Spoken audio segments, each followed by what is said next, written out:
It's a myth that building an online business means you have to hire a team, a big team, or invest a lot of money from the start. In reality, almost anyone can turn their expertise into profitable business by following a strategic 5-step framework. And in this video, I'm going to share with you what I've learned from way over a decade of making consistent income while working with minimal overhead and a small team and no team at the start.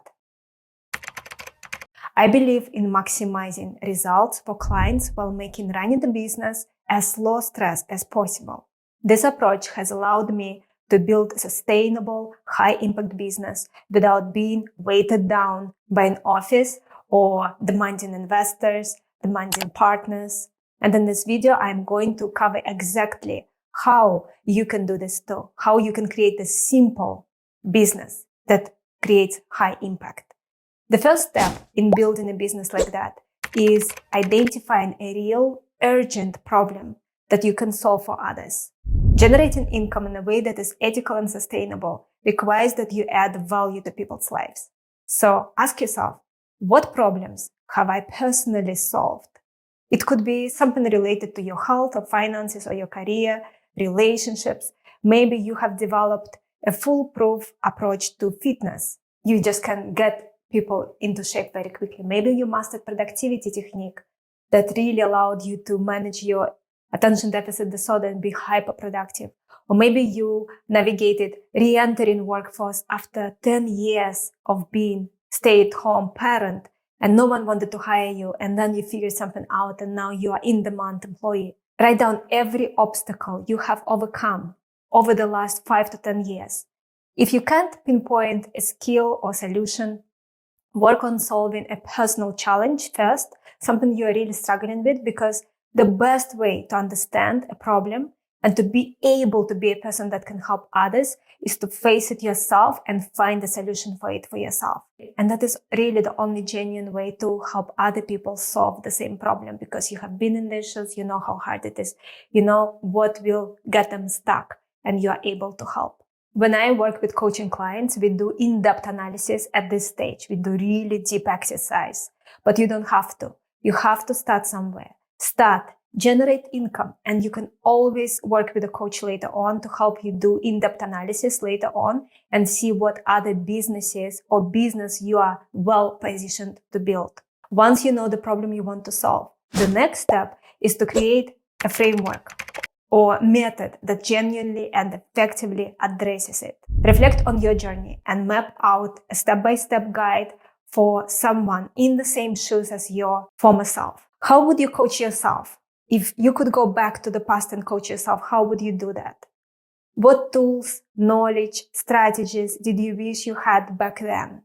What kind of support you wish you had back then? Let's say you figured out a way to break down how to be a best-selling author and support yourself and your family being a full-time writer, published author, self-published author. And this is actually something I figured out for myself, even though publishing is just one of my businesses.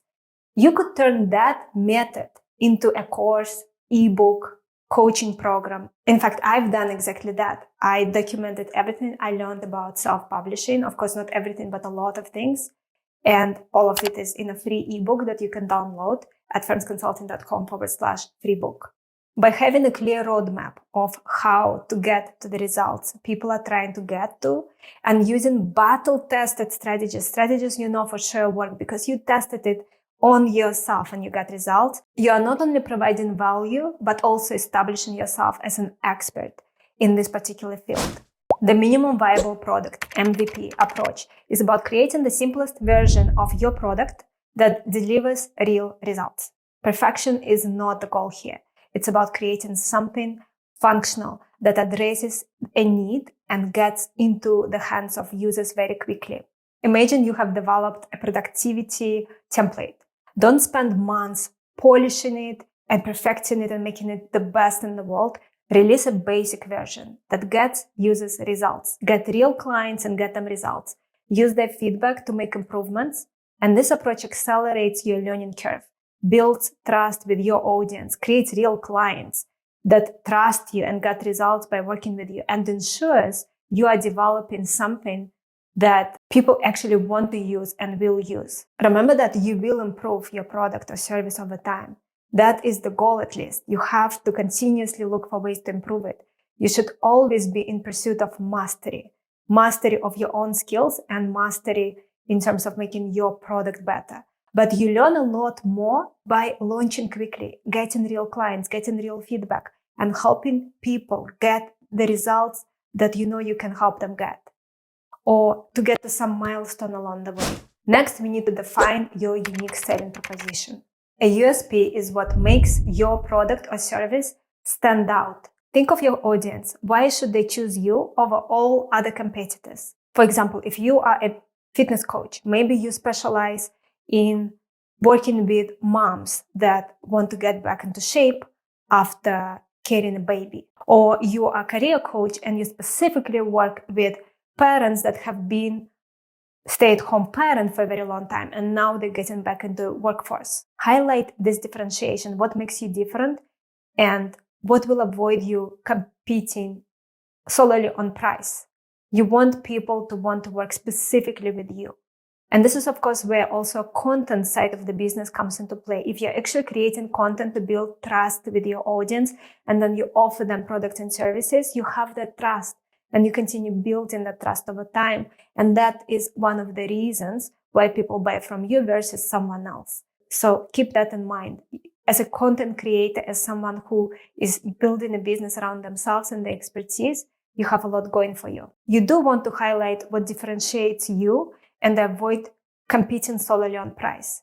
Instead, connect your price to the exceptional value that you can provide and only you can provide.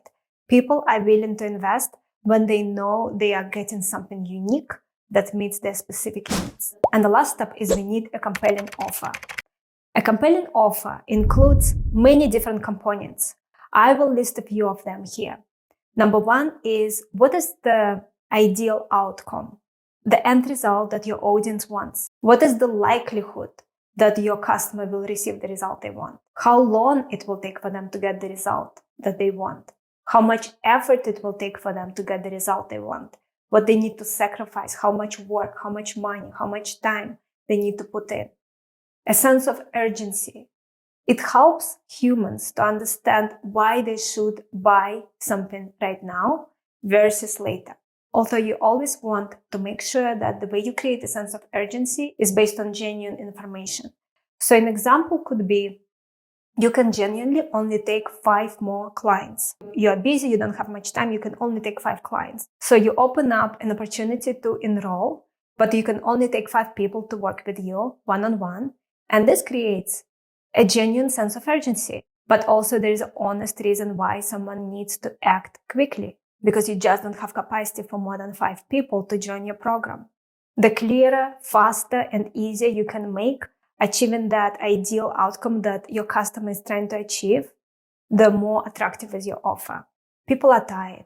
They are busy.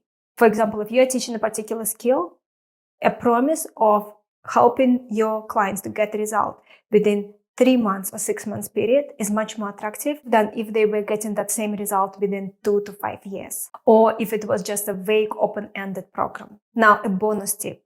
You've built something valuable. Now comes the part that many people really struggle with, selling. When you market your offer, focus on the transformation it delivers. You don't want to do hard selling. You don't want to pressure someone into buying your product. You want to work with people who really can benefit from it, who are willing to put in the work, who want to work with you specifically. And those conditions, you can get a good result. You want to build trust with your audience to the point that they will feel confident that you are the right provider for them. Clearly communicate the results people can expect. Here we again come back to the fact that you are a content creator. So you are in a very good position versus, let's say, someone who is selling something on Amazon. You can create content for people. And through that content, showcase your expertise, showcase your value system, showcase how you work with clients, showcase what kind of clients you work with. And people over time will feel more and more comfortable working with you, and that trust will grow and sales will become a natural next step. The key is always remain genuinely invested in helping people solve a problem. That will set you apart from many other providers, and over time you will build a loyal customer base of people who really want to work with you. In summary, building a business around your expertise is about leveraging what you already know and the problems you are passionate about to help other people to solve, and where you can deliver outsized results, outsized value for clients, where you can help them, for example, solve a problem much faster with you than without you. And remember, consistency, authenticity, and customer first mindset will take you further than any marketing strategy, any strategic partner, and so on. If you have that genuine care about clients, this is so rare that in the long term, it will set you apart. Start small, focus on topic that you actually care about, and build your unique value. And you will be well on your way creating something impactful and something you can be proud of. I hope this framework helps you on your journey to create a business, a one-person business initially, and eventually, if you would like to, you may have a team working with you. And a big part of building an online business around your expertise is, of course, learning how to be better on camera. And this is the topic of the video I recommend you watch next. Click on the thumbnail on the screen to watch it.